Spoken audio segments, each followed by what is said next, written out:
नमस्कार मित्रों, मैं ज्योतिषाचार्य एवं रत्न विशेषज्ञ पंडित विवेक शर्मा अपने YouTube चैनल नवग्रह ज्योतिष केंद्र में आप सभी का दोबारा से स्वागत करता हूं और आप सभी से अनुरोध करता हूं कि मेरे YouTube चैनल को ज़्यादा से ज़्यादा सब्सक्राइब करें और लाइक करें, जिससे कि ज्योतिष से संबंधित महत्वपूर्ण जानकारियां आप सभी तक जल्दी से जल्दी पहुंच सकें। आज का जो विषय है वो हमारा जो दूसरा भी वीडियो हमने बनाई थी, मांगलिक दोष क्या है, उसी से जुड़ा हुआ है।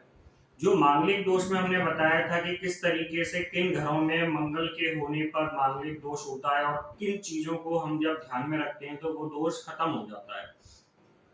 आज हम चर्चा उसी से आगे करेंगे कि कभी कभी जो मांगलिक दोष है वो हमने पता कर लिया कि इन घरों में मंगल होने पर मांगलिक दोष है, लेकिन आज हम बात करेंगे कि किस घर में किस भाव में मंगल बैठा है तो किस तरीके के दोषों के परिणाम हमें मिलेंगे।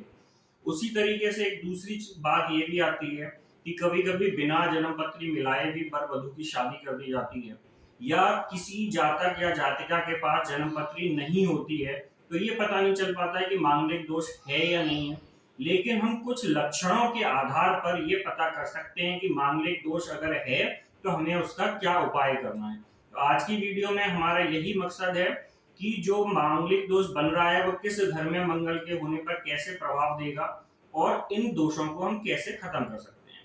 तो सबसे पहला हमारा आता है कि जब मंगल जन्म पत्री के पहले भाव में बैठा होता है तो ऐसे जातक की विवाह में देरी आती है, यानी कि उसकी शादी में दिक्कतें आती हैं, बहुत लंबा समय लग जाता है शादी होने में। दूसरा, पति पत्नी के बीच अनबन बनी रहती है।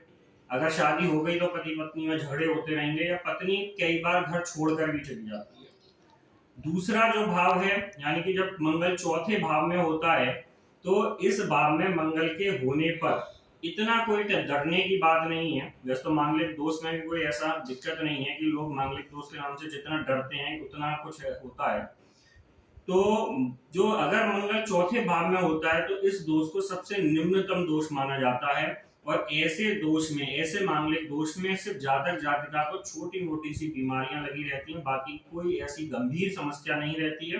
तो इस भाव में मंगल के होने पर एक निम्न दोष माना जाता है।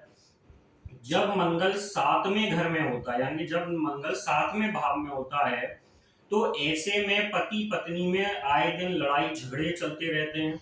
दोनों में से कोई भी एक दूसरे के सामने झुकना नहीं चाहता है और जब ये तकरार लगातार चलती रहती है तो तलाक की भी नौबत आ जाती है।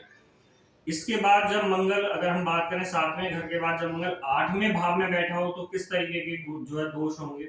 आठवें भाव में जब मंगल बैठा होता है तो इसे सबसे खराब दोष माना जाता है, क्योंकि ऐसे कंडीशन में जो जातक या जातिका है जिसमें मांगलिक दोष है उसमें से किसी एक में मृत्यु जनित रोग होने के भी चांसेस रहते हैं, जिसकी वजह से मांगलिक दोष उन्हें बहुत ज्यादा कष्ट देता है।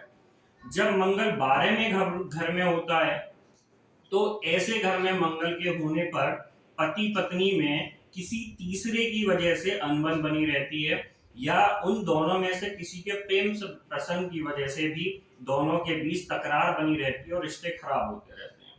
तो ये हमारे अलग अलग भाग में मंगल होने पर जो प्रभाव हैं, जो लक्षण हैं, जिन्हें देखकर हम ये समझ सकते हैं कि कब कौन से जो है घर में मंगल बैठे होने पर दोष देगा। अब हम बात करते हैं कि मंगल जब मांगलिक दोष बन रहा है तो हम किन उपायों को करके इस दोष को खत्म कर सकते हैं। जैसे कि जिस भी जातक या जातिका की कुंडली में मांगलिक दोष है उसे हर मंगलवार को हनुमान जी की पूजा करनी चाहिए।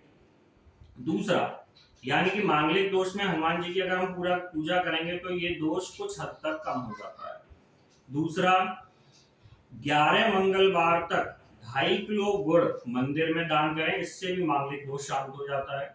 तीसरा, जो जातक या जातिका जो भी मांगलिक हैं उनकी शादी 28 वर्ष के बाद होनी चाहिए। 28 वर्ष के बाद मांगलिक दोष स्वतः ही खत्म हो जाता है। तो अगर जातक या जातिका मांगलिक हैं तो उनकी शादी 28 वर्ष के बाद करें। नेक्स्ट जो है कि अगर मांगलिक दोष है तो उसको शांत करने के लिए मसूर की दाल का भी दान कर सकते हैं। नेक्स्ट कि अगर मांगलिक दोष है तो तांबे के बर्तनों का दान करने पर भी मांगलिक दोष पूर्ण रूप से खत्म हो जाता है। तो इन हम चीजों को अपनाकर मांगलिक दोष के प्रभावों को कम कर सकते हैं और अपने जीवन को सुखमय बना सकते हैं। नमस्कार।